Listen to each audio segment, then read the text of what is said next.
Lucas, and welcome to Book 101 Review. Book 101 is all about the books that I read for the last 40 years, and today I have my special guest, no other than Miss. Amy Young. Wel- Oh, Welcome to Book 101. Can you please introduce yourself? sure. My name is Amy Young, and I am a writer. I live in Cleveland, Ohio, where I recently moved from Los Angeles. I was in Los Angeles for 10 years, and I have kind of an eclectic background. I was an actress, I'm a stand-up comedian, and I'm a writer. So my debut novel, The Water Tower, is coming out in June of this year, and I am very, very excited to have people read it.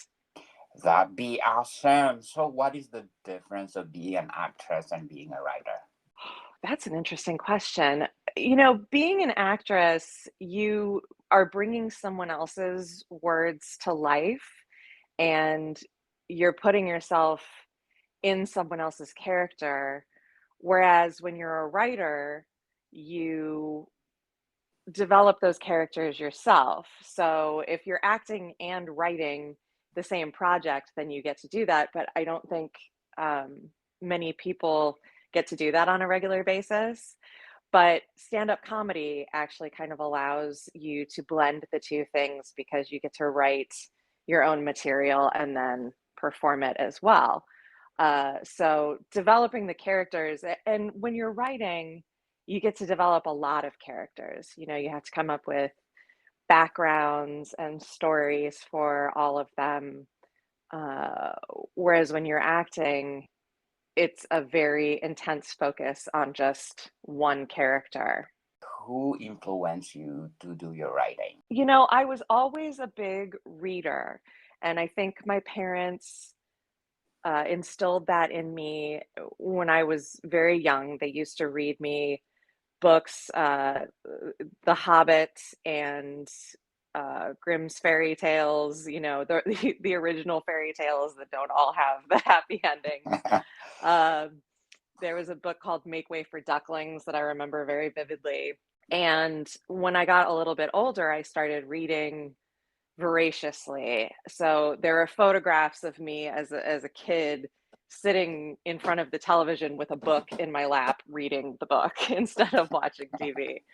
So I think that translates well into being a writer because you learn to use your imagination to see all of these things that are in the books that you're reading. And I think that helps to cross over into writing. And I still read a lot. And I think most writers would tell you the same.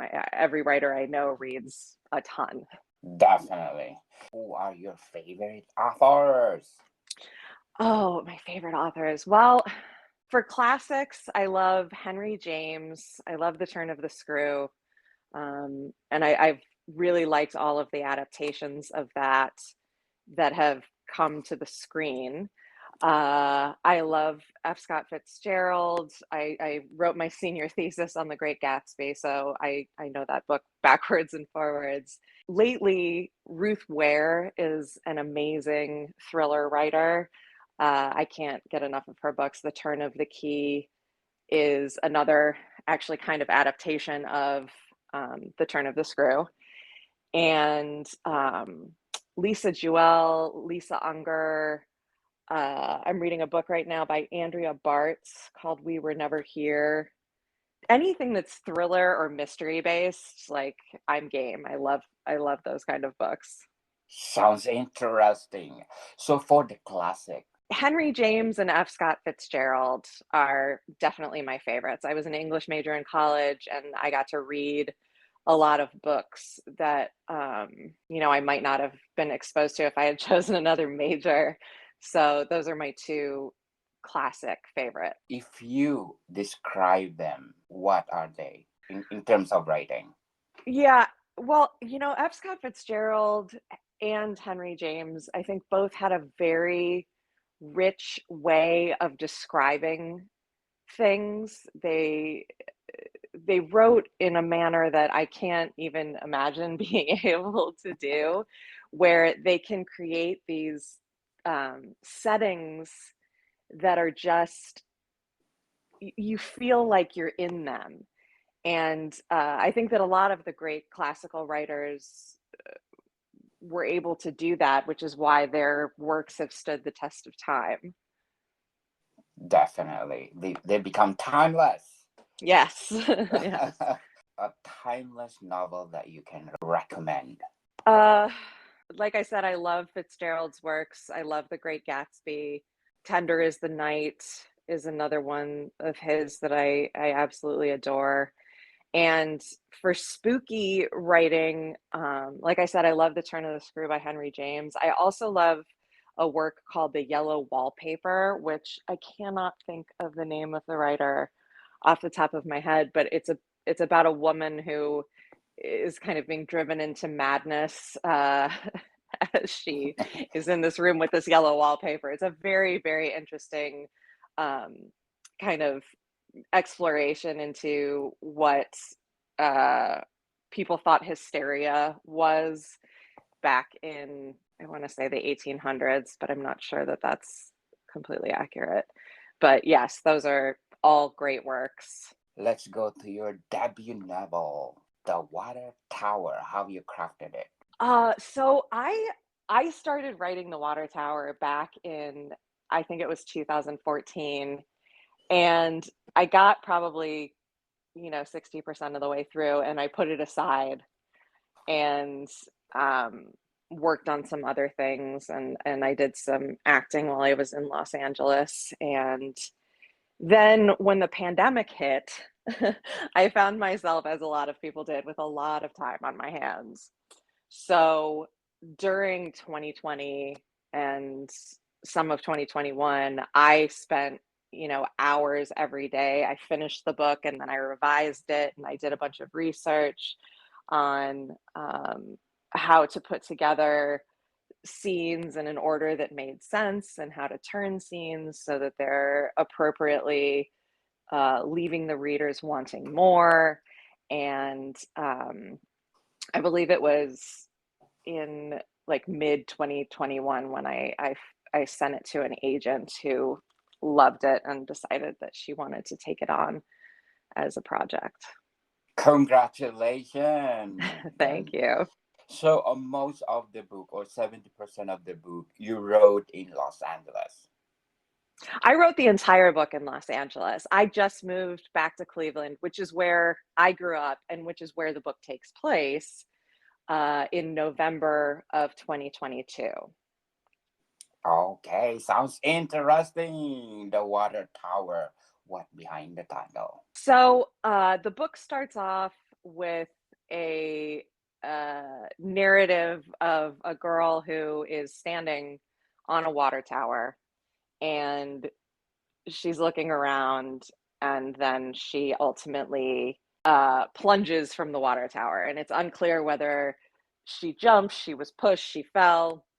And this water tower features prominently throughout the book. The sleuth, the amateur sleuth in it, is named Josie, and she can see this water tower from her back windows in her home, and it's right behind the high school. So it's central to the plot of the book, and it really revolves around, the story revolves around figuring out what happened to this girl and why, if she died by suicide, why she would do it, if she was murdered, why that happened, who did it, etc.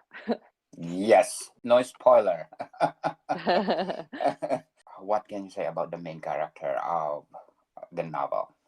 Yeah, so the main character, as I said, is an amateur sleuth named Josie. And her backstory is that she was an actress in Los Angeles, kind of like myself, but much, much more successful.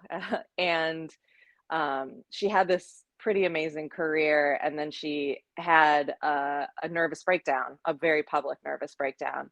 So she returns to this small town in Ohio where she grew up to be near her family and recover from, um, what was very public in the tabloids. And she had a breakup with, her co-star in the series that she's on.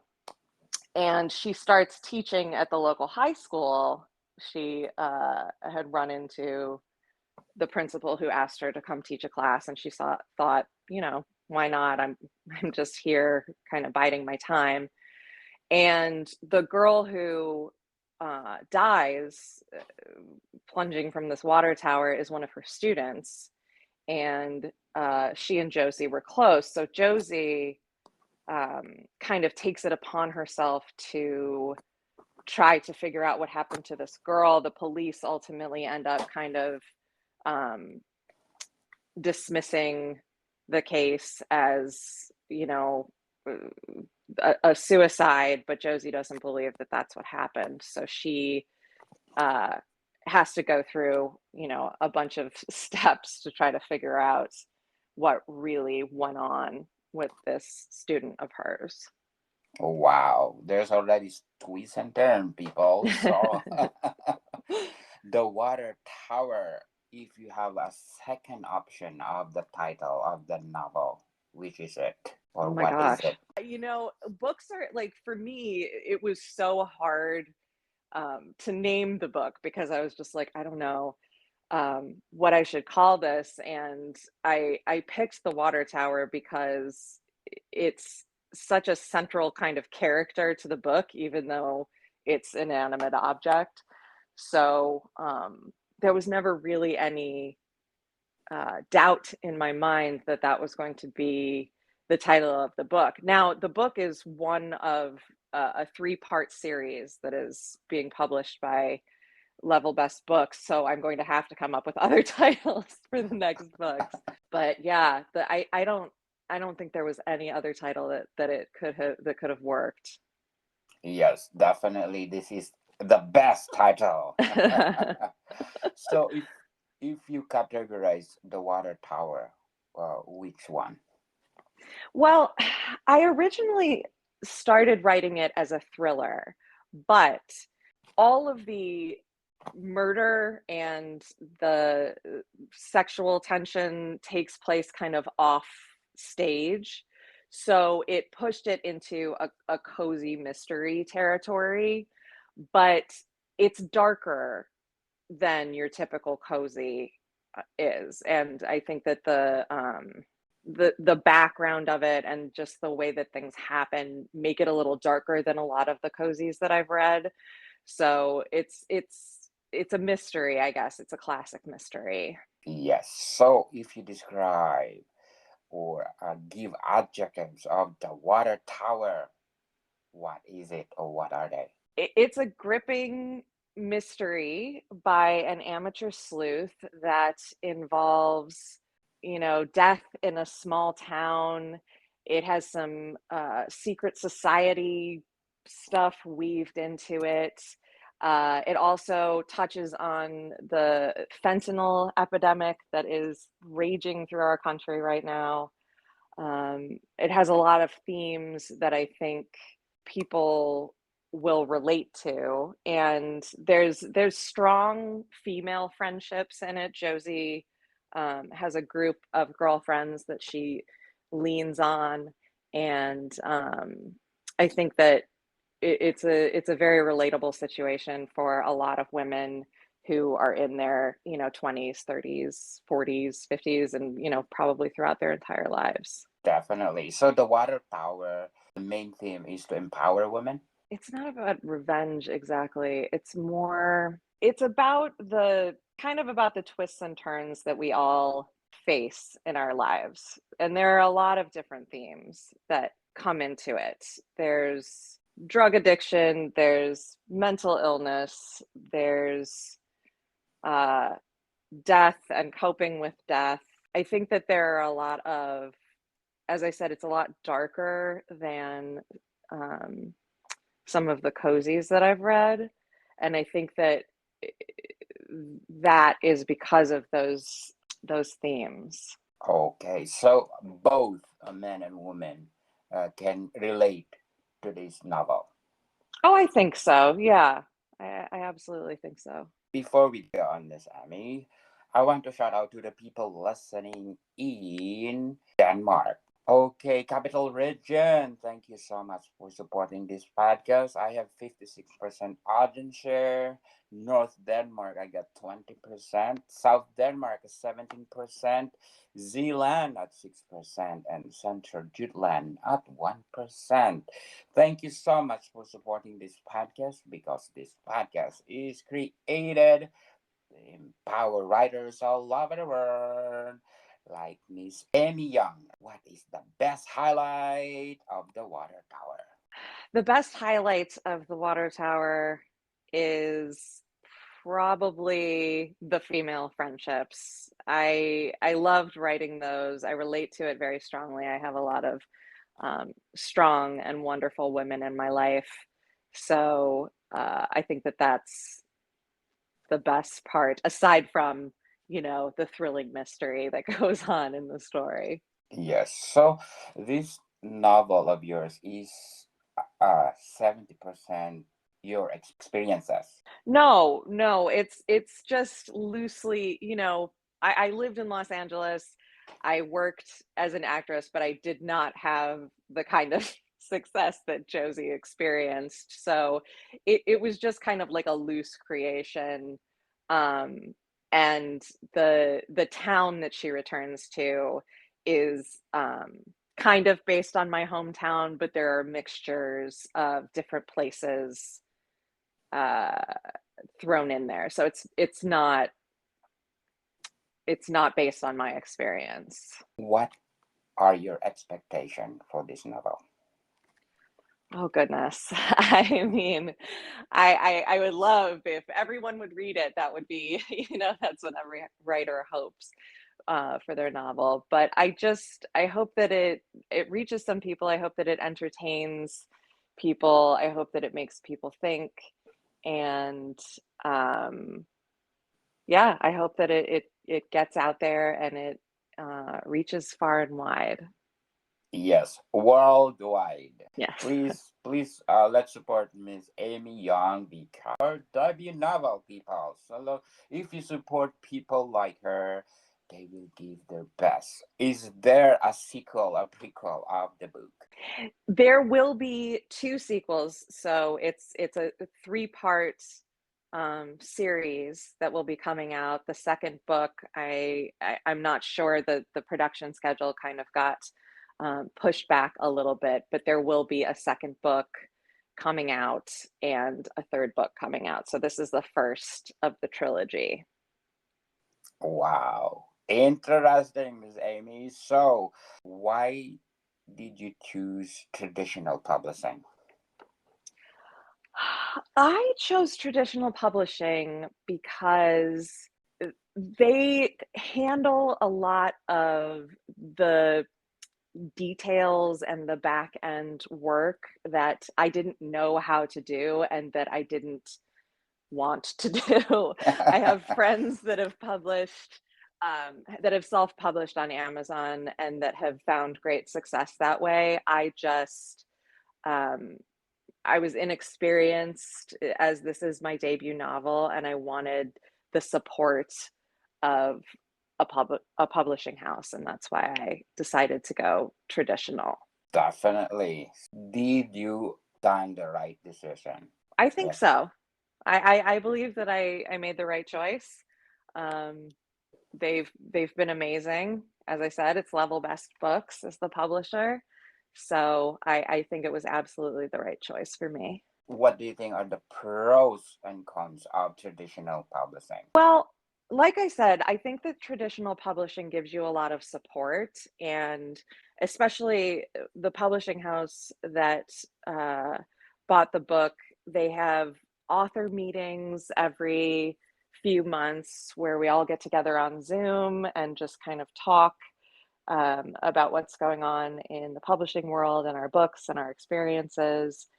And it's kind of a very close knit group. I think that the cons are, you pay for that. That's something that you give up, um, some of your royalties, obviously, to the publishing house and your agent if you've chosen to publish traditionally as opposed to publish yourself. When you publish yourself, you get to keep all of it. But uh, I think for me, paying the royalties to the publishing house and the agent are well worth it. Definitely. The Yeah, and I was listening to some of your episodes, and I know that you interview both self-published and traditionally published writers, and um, all of the reasons that the self-published writers gave for self-publishing were perfectly valid. I understood it. It just depends on what's right for you. yes. If it's good for you, go for it. Aim for it. Yes. Yes. What are the elements you put in the water tower to make readers glued to it? Well, as I said, there's the mystery that kicks everything off. It's kind of dark and atmospheric because it takes place in Ohio, and we only get like 10 days of sunshine here a year. um there's a secret society. The narrator is a little bit unreliable, and I won't elaborate on that anymore because it's a central part of the story. It touches on the fentanyl epidemic, which is Yes, I hope the water tower will be like the Crawdad Sing. If you read that novel or watched it, yes. so do you think it's the same phenomenon? Uh, I think where the Crawdads Sing skews a little bit more thriller, where the Water Tower is more classic mystery. But I'm hoping that it is just as entertaining for readers. That would be awesome. So if you compare the water tower to a classic novel. I think that it would compare well to an Agatha Christie novel. I think that there's a lot of intrigue and elements of suspense in it, but not a lot of gore. And I think that Agatha Christie did that, extremely well. She's an amazing writer, and I think that that's um, a good comparison. Wow, really interesting. The water tower is good for a series or a movie. Well, I mean, I hope so. That would be wonderful. Um, I think that it has a lot of elements that would make a great movie.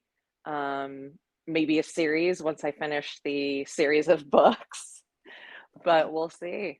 So if you will go back and you want to revise the water tower, which chapter do you want to revise? I don't know. I revised the book so much. I went through it so many times that I'm not sure that there's anything more that I could have done with it uh, to to change it.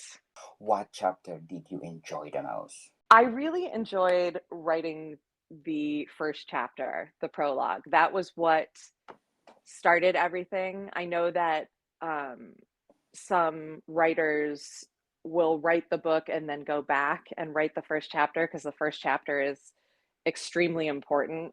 You have to kind of grab the reader immediately. But for me, it all stemmed from the first chapter. And I loved writing that. I loved revising it and getting it to exactly where I wanted it to be. So, yeah, I think it was the first chapter. Yes, indeed. All the writers that I interviewed said on the first three Yeah, chapters of the book. I bet. I bet.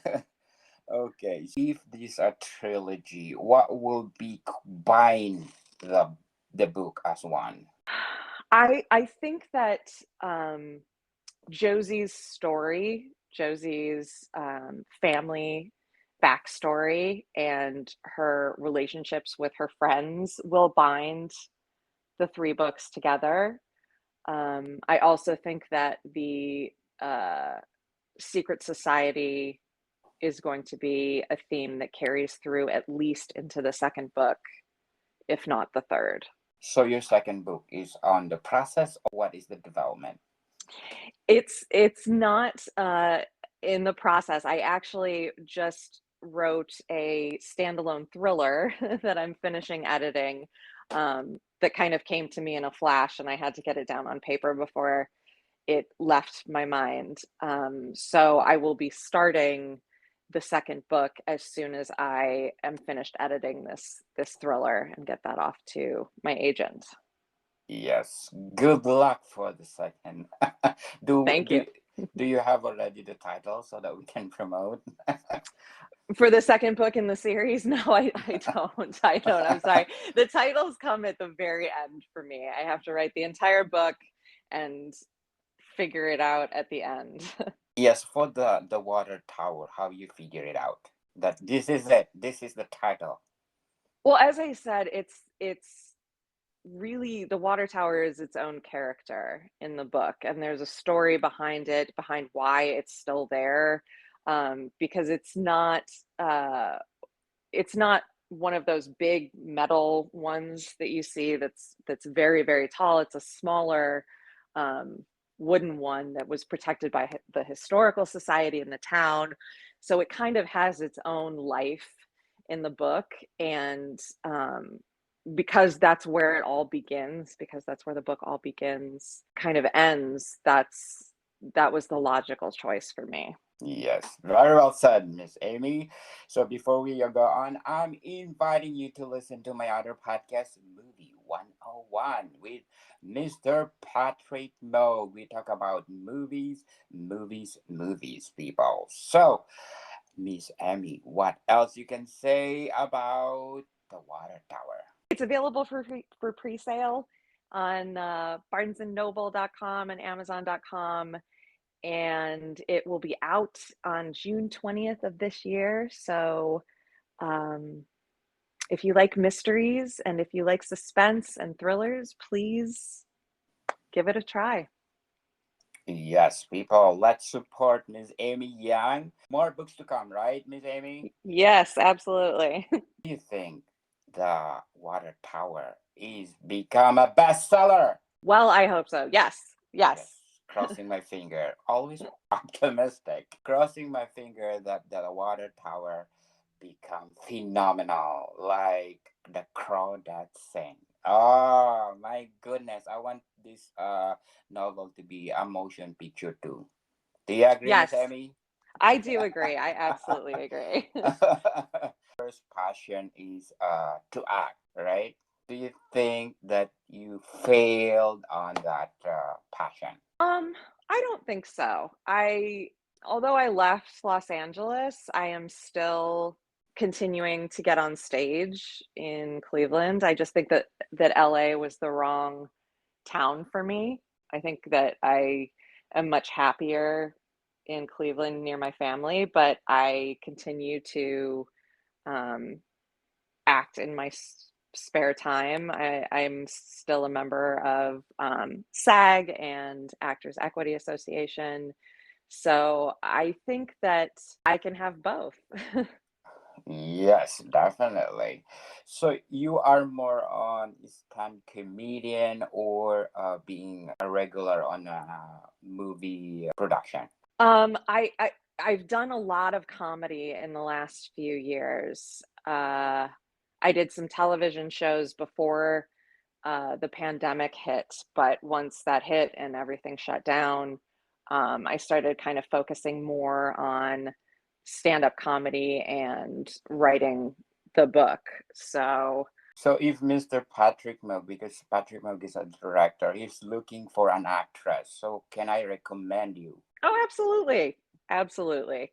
last Sunday we talked about he has this own company, Bowie Films, that they are now they're looking for movies to be featured for the next 5 years. So you are interested? Yeah, absolutely. Have Yes, him call me. definitely. Once again, Miss Amy, invite our listeners to buy your The Water Tower. Yes, The Water Tower is available for pre-order on Amazon and barnesandnoble.com. You can visit my website, which is authoramyyoung.com, and it will be officially published and out in the stores on June 20th of this year. So, Miss Amy, this is the product of the pandemic, the Water Tower. Yes, I had the time, as a lot of us did, staying at home during the pandemic, and it kind of pushed me to finish the book. Like I said, I had started it earlier and put it aside, but the pandemic really gave me kind of a gift in that way that I had so much time to work on it. So I kind of tried to find the silver lining there while I was working on it during that time. So when you realize that you are good in writing at that stage?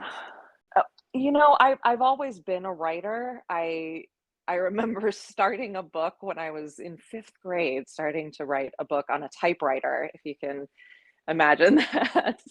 Um, I've always loved writing. I've always journaled. So it's always been a big part of my life. I just, I never really imagined that I'd be able to write a novel for some reason. It never occurred to me until I was in my early 30s and I started the book. So, yeah, I think I'm kind of a lifelong writer, but the last 10 years have really helped me hone my skills from just experience and research. What are your long-term and short-term goals in writing? Well, my short-term goal is to finish this thriller that I'm editing right now and get that into developmental editing with a publishing house, and obviously get the water tower selling in stores. And then my long-term goals, I just want to keep writing. I want to finish this trilogy.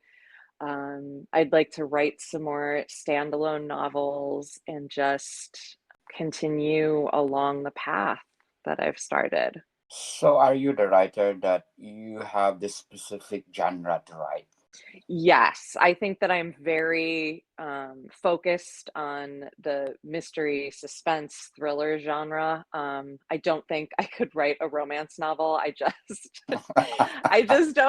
have the temperament. I have friends that write them, and I think they're amazing. I don't. I'm not a romantic, I think. Yes, definitely. So in the future, do you think you can write horror? Ooh. Maybe. I think that I could write horror if it revolved around ghosts, and maybe had a gothic theme. I think that I would really enjoy that. But I don't know that I could ever write anything that's kind of fantasy based with monsters or with like a ton of gore. That's just not in my wheelhouse, but I do love ghost stories. So I may try my hand at that down the road. Yes, I want to recommend you the book of Michael Clark, The Okay. Patience of a Dead Man trilogy. Okay. Yes, and tell me about it for your second interview. Okay. Uh, invite your upcoming debut novel. So please be on the lookout for The Water Tower, which is coming out on June 20th. It is available for pre-order on Amazon and on barnesandnoble.com. And you can also find it through my author website, authoramyyoung.com. And there's links to my socials on there. I have a TikTok that features some of the books that I'm reading, and there are videos of my cats and some of my stand-up comedy on there. So um, I'd love it if you join me on the socials as well. Yes, people. And one more question before I let you go. What did you learn from the water tower? I learned that sticking to a project and making yourself finish, even when it feels kind of insurmountable, is so worth it. And I would encourage anyone out there who is writing a novel and is doubting their ability to finish to push through because it feels amazing. Very well said, Miss Amy. Thank you